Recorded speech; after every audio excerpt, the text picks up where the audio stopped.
Silakan. Ya. Berhutang.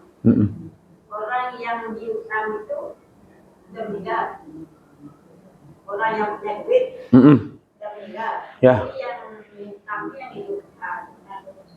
Yang kita yang punya duit. Ya, orang yang berhutang masih hidup. Yang tempat berpiutang sudah meninggal. Kita mau bayar nih. Mau bayar kan? Enggak, maksudnya kan tadi yang berhutang siapa? Pokoknya anak kita punya duit, dia berhutang sama anak kita. Kita itu udah meninggal. Ayah orang yang berhutang ini. Oke. Sekarang kalau yang meninggal ini kasusnya ya. Kalau yang meninggal itu orang tuanya, maka nanti anaknya yang menerima. Anaknya yang meninggal dia punya anak enggak? Enggak, berarti ibunya, orang tuanya yang ada kan? Orang tuanya boleh hak minta kepada orang yang berhutang itu supaya membayar hutang karena orang tuanya jadi ahli waris. Orang tuanya menjadi ahli waris dari anaknya. Kalau anaknya ini nggak punya suami, nggak punya istri, nggak punya anak pula, ya kan? Berarti anaknya masih gadis umpamanya atau masih bujangan. Jadi ada orang berhutang kepada anak beliau ini, lalu anak ini meninggal, maka ibu bapaknya boleh nuntut hutang itu dibayar. Ya bisa saja, enggak ada masalah dia punya duit, dia mau bayar apa tidak gitu. Kalau memang ada hitam di atas putih, umpamanya ya ayyuhalladzina amanu iza tadayantum bidaini ila ajalim musamma faktubu. Ya kan? Kalau ada transaksi yang tidak cash, ada enggak tulis menulis? Nah, kalau ada, ibu boleh hutang itu boleh dibawa ke pengadilan, Bu. Boleh dituntut di dunia supaya dia bayar hutang, boleh. Kalau yang berhutang meninggal?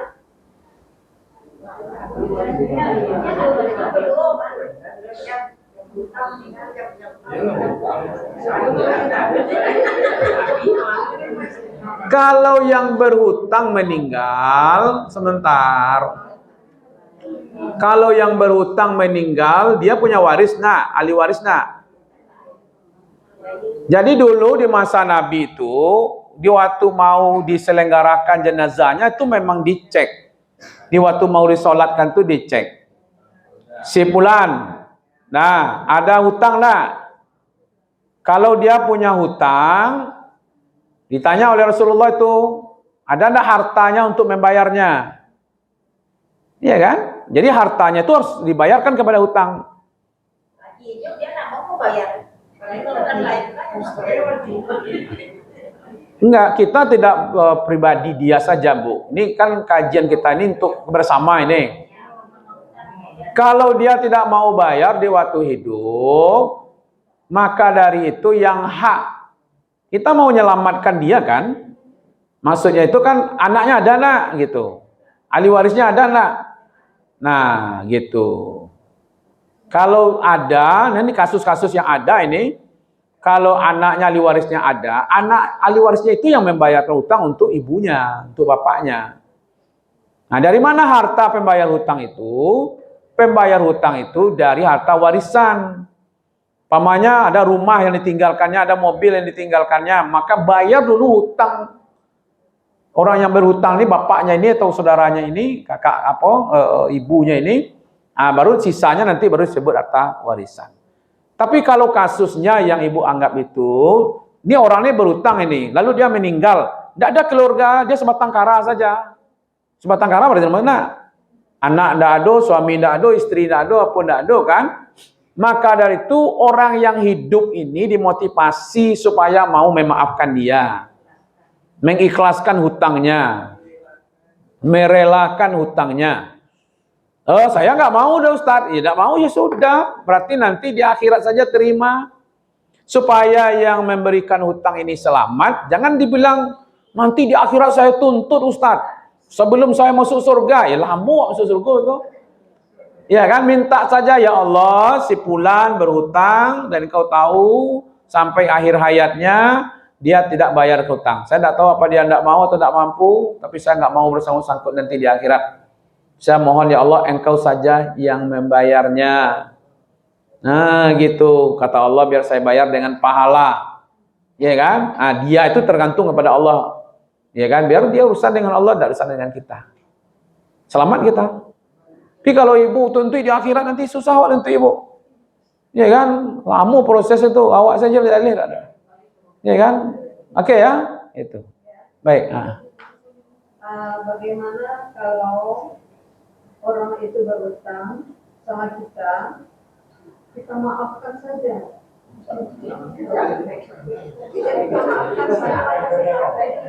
Sudah, nggak ada masalah. Saya maafkan semua orang yang berutang kepada saya. Udah dimaafkan. Iya kan? Soalnya orang tuh tahu enggak tahu itu enggak jadi masalah. Apalagi orang yang berhutang udah meninggal, gimana pula kita beritahu sama dia kan? Datang ke kuburannya, udahlah lambung ya utang lo bebas yo gitu ya. Nah, kadang ada orang belakang kan, maka ibu kecil seorang saja kok. Kalau kita bebaskan orang dari hutang itu yang lebih baik. Kenapa disebut lebih baik? Karena orang yang membebaskan hutang dapat pahala berlipat ganda.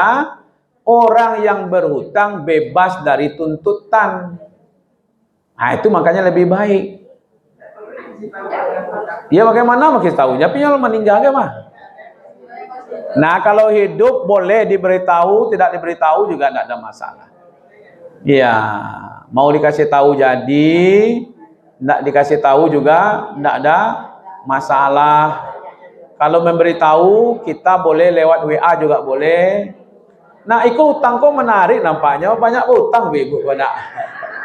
Atau pengalaman berhutang enak. Oke. Buar.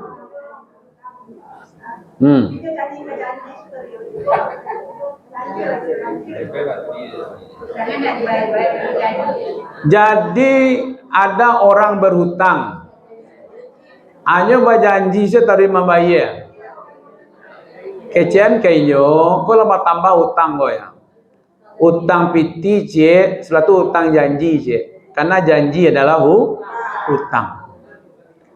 Makanya ibu-ibu, kelemahan kita dalam hutang piutang, kita nggak mau menurut Al-Quran. Apa maksudnya? Pertama, tulis. Ada saksi yang adil di situ. Yang paling utama menulis itu siapa? Orang yang berhutang. Saya umpamanya nih mau berhutang kepada Pak Haji 1 miliar. Saya tulis. Saya Solsafat berhutang kepada Pak Haji 1 miliar. Saya akan bayar ya kan tahun 2028 umpamanya. Ya kan, tertanda Solsafat ahli waris. Ada ahli waris saya di situ, tahunya bos ambo berhutang. Istri ambo, anak-anak ambo, nanti ada saksi. Begitu cara berhutang. Kalau nanti tahu-tahu ambo tak kalau, wah, aduh, istri ambo tahu bos ambo berhutang. Betul ambo punya harta 3 miliar. Tinggal bayar saya 1 miliar lah. Tanggung jawab. Kalau aduh tentu ambo tetap tanggung jawab. Kalau anak boleh namu oleh ibu lo jadi apanya? Ya carilah piti untuk membayar utang rakyatnya. Itu pentingnya keluarga tahu, ahli waris tahu. Makanya ibu-ibu kalau hutang di bank sekalian pun kan ditanya itu ahli warisnya siapa. Ya kan? Pasti karena nanti akan dituntut. Nah, supaya dia bebas dari hutangnya tuh anak-anaknya akan membayarkan. Jadi Bu, kalau bulan 2 keceknya Bu, tanyuan bulan 2 kok setiap tahun ada. Bisa mau bayar bulan 2 aja Bu, cek. 2027 ada bulan 2. 2028 ada lo bulan 2. 2009 ada bulan 2. Ya kan? Dia pancalia gitu. Tapi kancil lebih cerdas daripada itu. Nyo kanyo bayi utangku bulan 2. Bulan cieknya. Satyo ditagih kayaknya. Bulan cieknya. Bilo kali bayarnya utangnya bulan 2. Nah, kancil cerdas dia, Bu. Pas ada lagi purnama, dia bawa ke tepi danau di kancil. Dia ke membayar utang bulan 2. Iyo, kini bulan 2. Ciek dia ciek di dalam danau. Akhirnya tak bayar je utang jadi. Jadi orang-orang cadiak kau harus cadiak lo aku. Ya nak. Itu bayar utang. Ya. Jadi bohar janji tepati janji. Ya kan? Oke lah, itu masalah utang. Kita selesaikanlah utang piutang kita. Tidak. Ada je lah jadi. Kalau kan tahun 2000, kalau uangnya 62, ininya punya berarti di uangan sahabatnya. Tapi lalu 2006, Pak ada rugi utang tadi ya arah uangnya atau kalau dia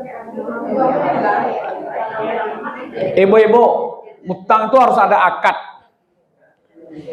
Berhutang harus ada akadnya. Utang ame dibayar ame, utang piti dibayar piti. Enggak penting itu. Yang penting waktu itu kita meminjam piti atau minjam ame. Enggak. Tadi enggak bisa kalau soal digunakan itu soal lain. Umpamanya ibu si A berhutang kepada si B. Yang dihutangnya apa? Piti. Dah selesai itu. Soalnya si B kok kan nyobalin oto, kan nyobalin ame, itu urusan dia. Akad antara orang berhutang dengan piutang wah apa? Itu yang perlu dijalian dulu.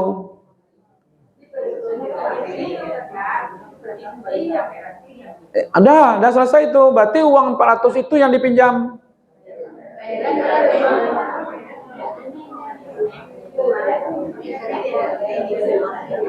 Lalu orang yang berutang sampai 100.000, kok ini kembali ame?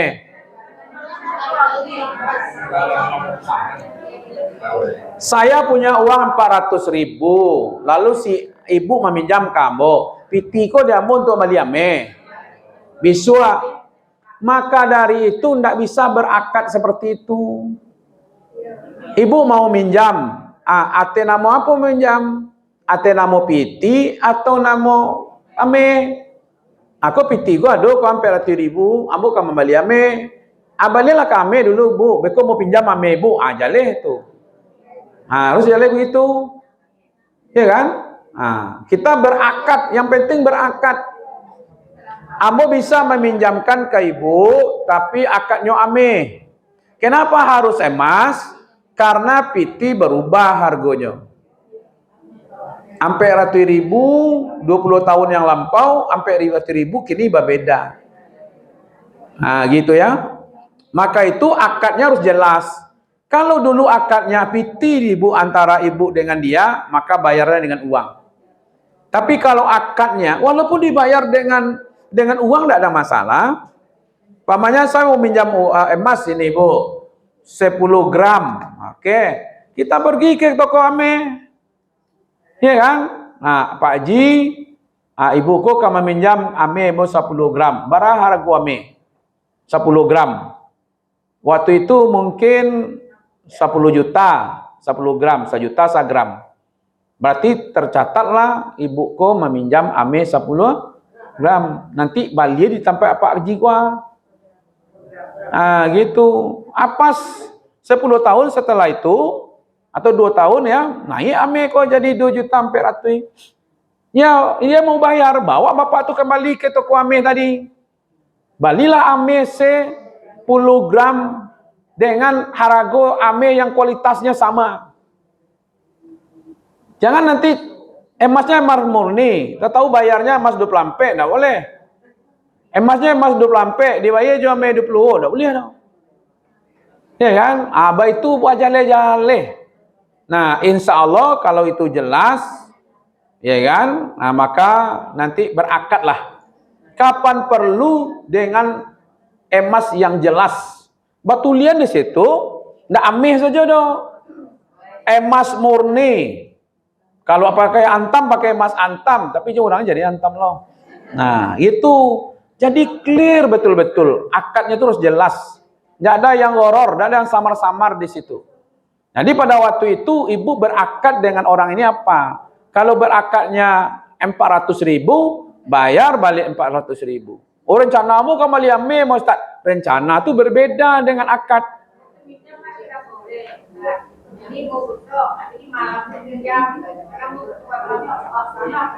Tidak masalah, mau malam, mau sore, yang penting akadnya.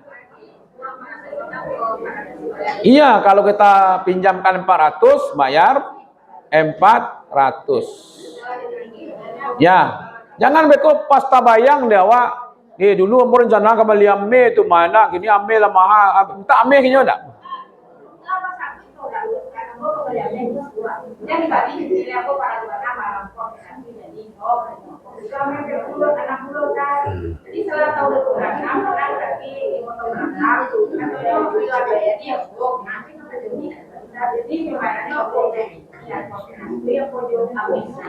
Kalau akad ibu dengan orang itu masih uang, ya bayar uang.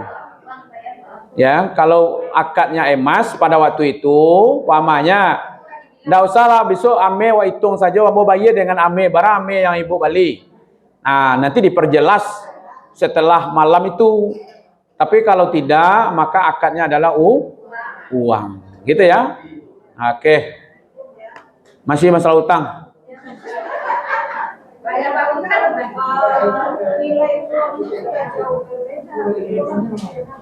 Nilai uangnya tahun 2000 dengan tahun 2026 Ibu-ibu, pertanyaannya, nilai uang sudah berbeda. Betul. Tapi kalau akadnya dengan uang, tetap bayar dengan uang. Kalau akadnya rupiah, bayar dengan rupiah. Kalau akadnya dolar, bayar dengan dolar.